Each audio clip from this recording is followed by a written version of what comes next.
In fact कैसा है 9 से 16 का छुट्टी है दिवाली का। एक्चुअली हमको 4 ही दिन मिलने वाला था, किया हुआ है 9 से 16 एंड वो कम नहीं कर रहे हैं। 16 के बाद वापस मेरा नहीं रहेगा डेली, लेकिन मैच सीखनी डेली।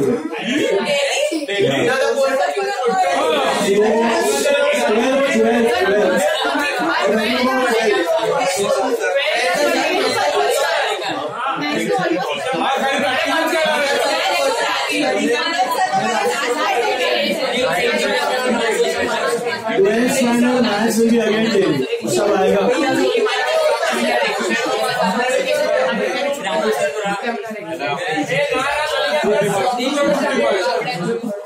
चलो check out stock valuation quickly.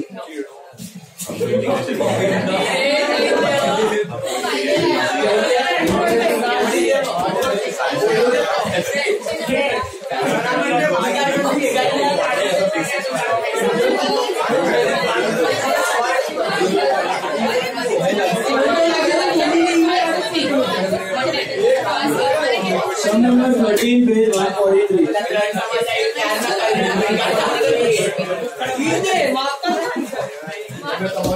Sum number 13, page 143.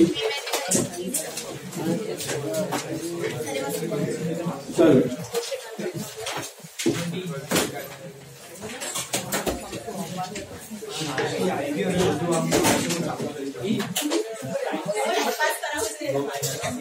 See sum number 13, page 143. ध्यान दो।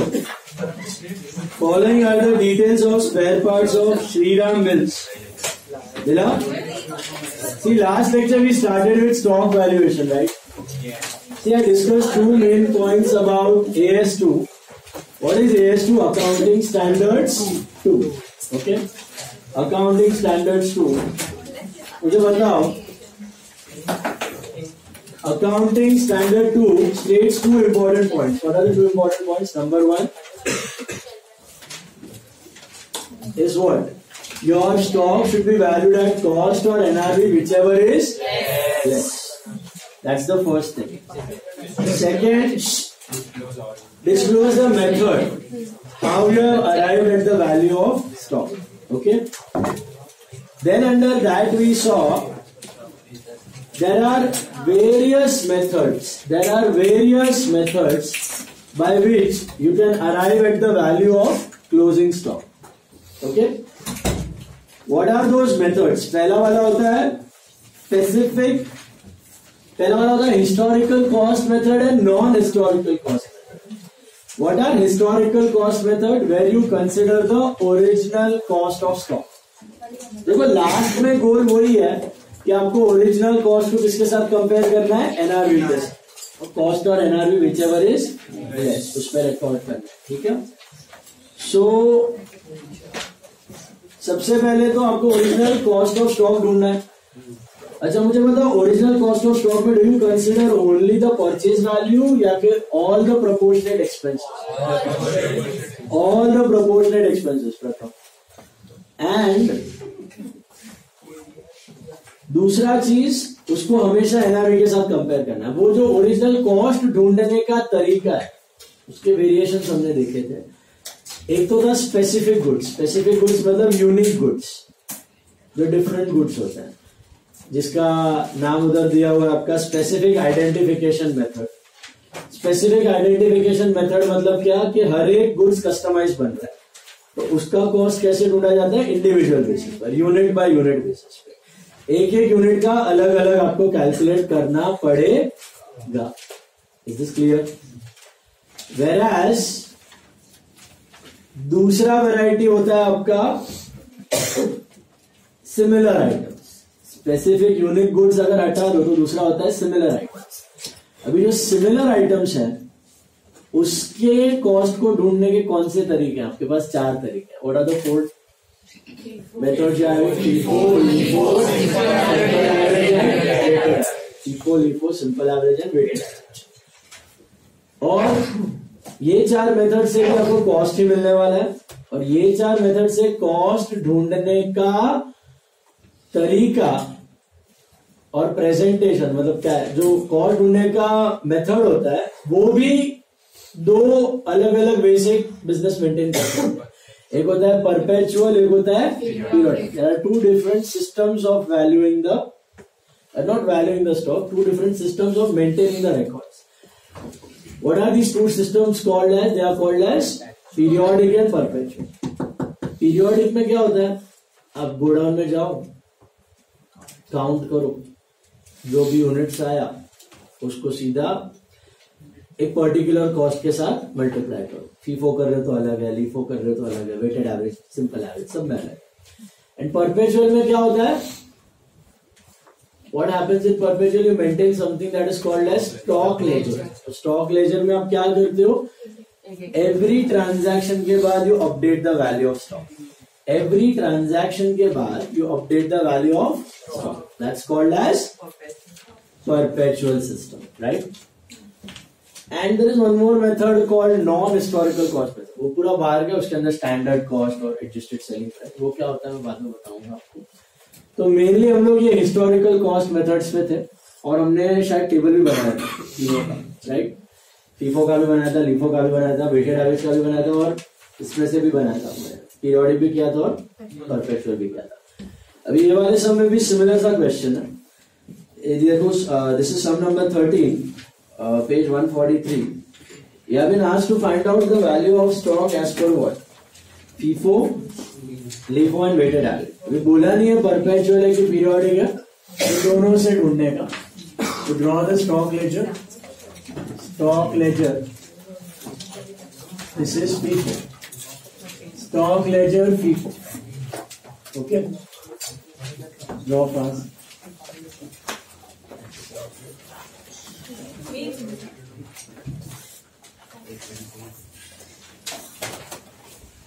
फॉर्मेट ऑफ स्टॉक लेजर याद है आपको?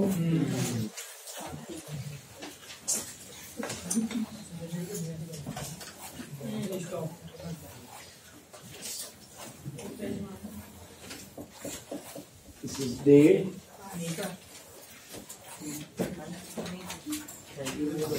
receipts,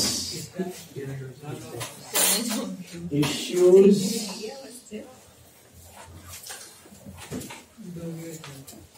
and balance. This quantity, rate, amount, quantity, rate,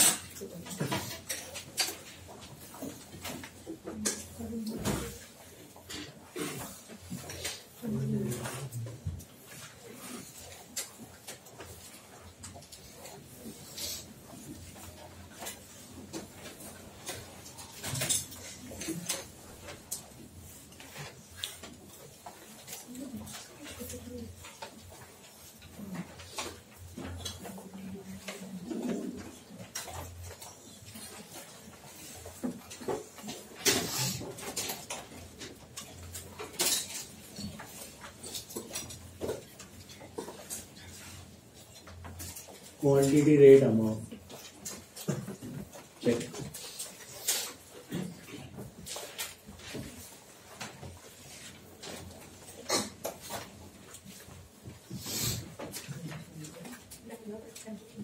See, starting with opening stock on 1/1/2003, opening stock is nil.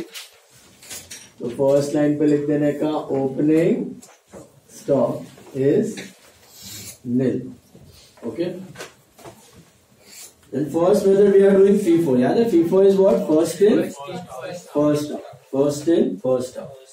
1/1/2003 there are purchases of 100 units at 30 per unit.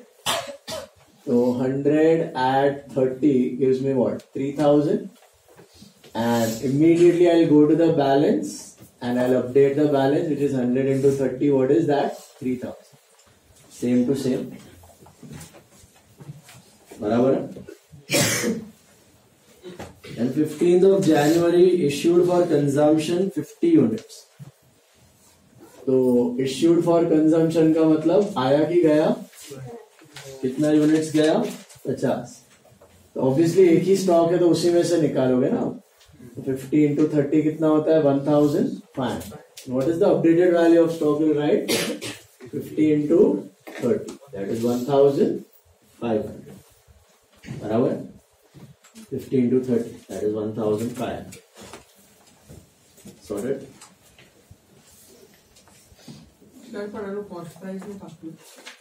Cost price एक बार. Selling price और cost price same है? नहीं, selling price यहाँ पे record होता ही नहीं है. Stock laser पूरा कॉस्ट पे ही वैल्यू. मतलब ये जो बेचा है वो 30 हम लोग खाली इसमें रिकॉर्ड कर रहे थे. 30 रुपए का 50 यूनिट था ना लास्ट में. सही था.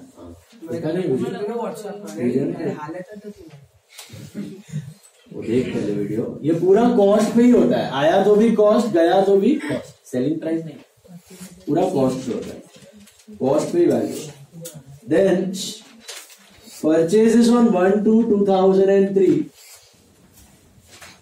कितना यूनिट्स है देखो. 200 यूनिट्स एट 40 पर यूनिट 8000. अब स्टॉक कैसे लिखोगे आप? ये दोनों है तो पहला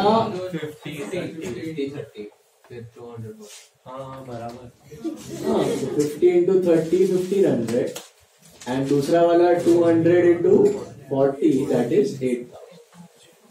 दोनों स्टॉक्स लिख देने के बराबर है एकदम. उसके बाद you issued for consumption on 15th February 2003. 100 units आपने इश्यू किया हुआ है. दिख रहा है? Now tell me how will you do this? FIFO कर रहे हो मतलब फर्स्ट इन फर्स्ट आउट. तो पहले ये 50 जाएंगे, उसके बाद ये 50 जाएंगे, है कि नहीं? सो ये 50 ऊपर वाले at the rate of 30 will give me 1500 and ये 50 at the rate of 40 will give me 2000. So my balance will be now out of this 200. 150 बचा है 40 वाला. So that is 6000. तो परपेचुअल का एडवांटेज क्या है कि आप हर एक ट्रांजैक्शन के बाद स्टॉक वैल्यू कर रहे हो. इसका मेजर एडवांटेज मैंने बताया था. यहाँ पे किसी को परपेचुअल का क्या होता है, क्या पता चलता है? फायर फ्लड वो तो इमीडिएटली पता चल जाता है. और सबसे बड़ा एडवांटेज कि आपको अपडेटेड वैल्यू ऑफ स्टॉक है ना हर एक ट्रांजैक्शन के बाद. तो कितना स्टॉक ऑर्डर करना है ये भी आपको आइडिया रहता है. कभी आप ओवर ऑर्डर नहीं करते हो, अंडर ऑर्डर नहीं करते हो. ये फिजिकल वाले में पॉसिबल नहीं है. गोडाउन वाला आपको लास्ट डेट पे मिलता है तो वो आपको दिमाग में याद रखना पड़ता है कितना माल है कितना नहीं. तो ये मेन एडवांटेज है. बाकी सिस्टम में which one is expensive and time consuming and applied by big businesses? Perfection. Okay. Periodic में small business. Okay. Then issue for consumption again it is on 20th of February. Issued for consumption 20th of February. Again you have issued 100 units. तो एक 150 वाला ही है, उसमें से 100 गया. 4000 will be the amount. Yes. Yes. And balance में आएगा I think 50 units 40 rupees वाला. That is 2000. Then again there is a purchase on 1st of March 2003, which is 150 units at 50 per unit, which is 7500 मिला. And now what will be your balance? So this is 50 units at 40, which is 2000, and 150 units at 50, which is 7500. मिला? And then 15th March issued for consumption. How many units? 100. So how will you remove 100 units? You are doing FIFO. First in, first out. तो पहला कहां से उठाओगे आप? 50 at the rate of 40, which will be 2000, and another 50 at the rate of 50, which is 2005. तो stock में कितना बचेगा मेरे हिसाब से अभी? 150 और 50 rupees, which is 5000. That is I think your value of closing. Last में लिखने का value of closing stock as per FIFO perpetual. Value of closing stock as per FIFO perpetual is 100 units at the rate of 50, which is 5,000. 100 units at the rate of 50, which is 5,000. Got it?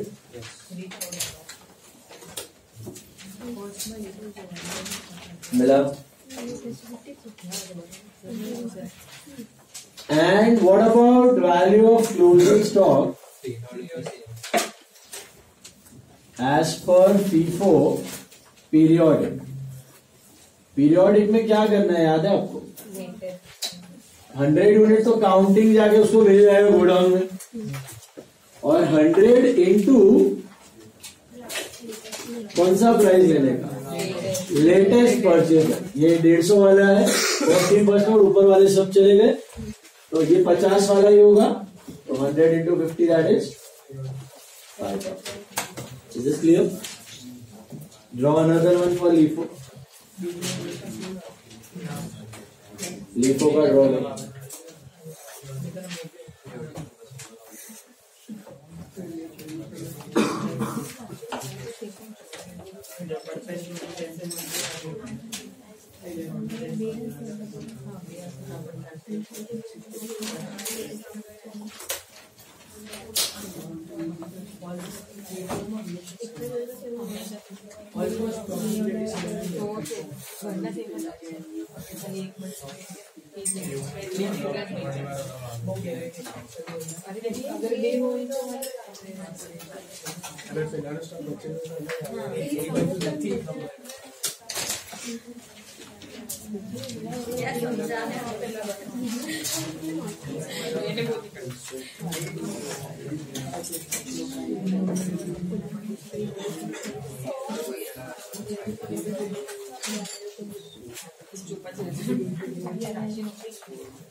चलो draw करो फटाफट।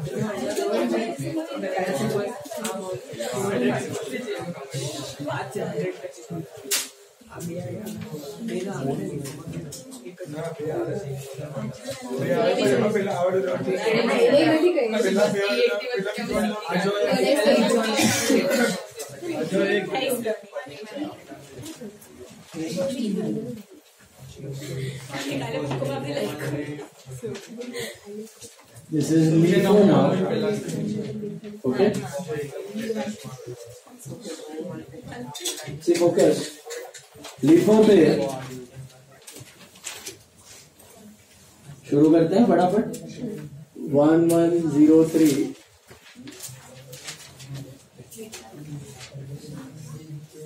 या purchase, पहले तो opening stock लिख देने का nil. Opening stock is nil.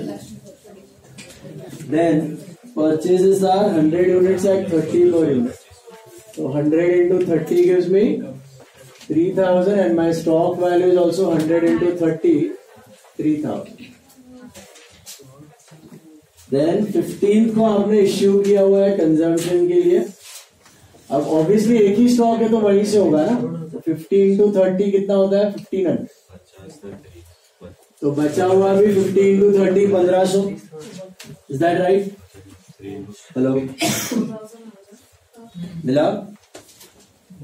Then first February another purchase of 200 units, 1203, 200 units at the rate of what? 40, which is 8,000. Mention the stock. यहाँ पे 50 at the rate of 30 and 200 at the rate of 40. Correct मिला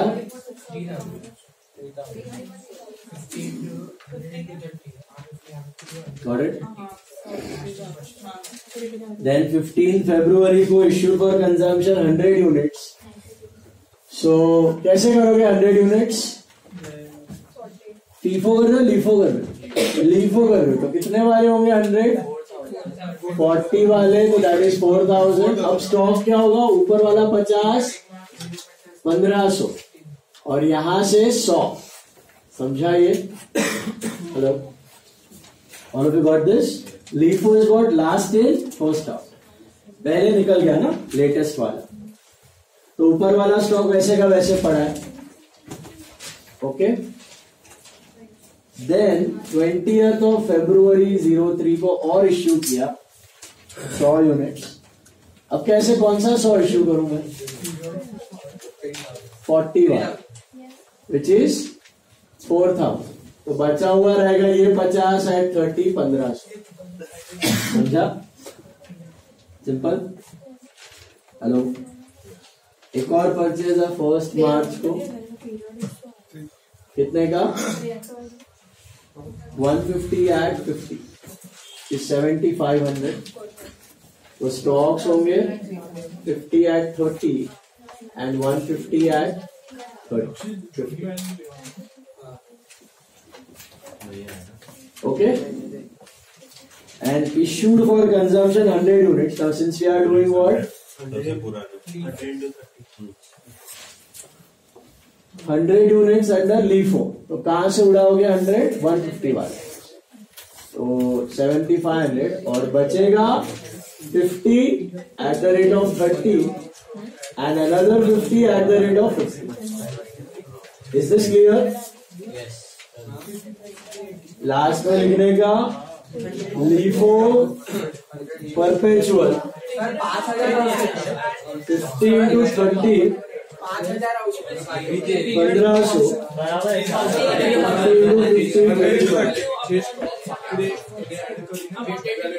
4000 आ रहा है. Check कौन आता है? बराबर है ना. अब 150 माइनस हो गया तो 50 बचा.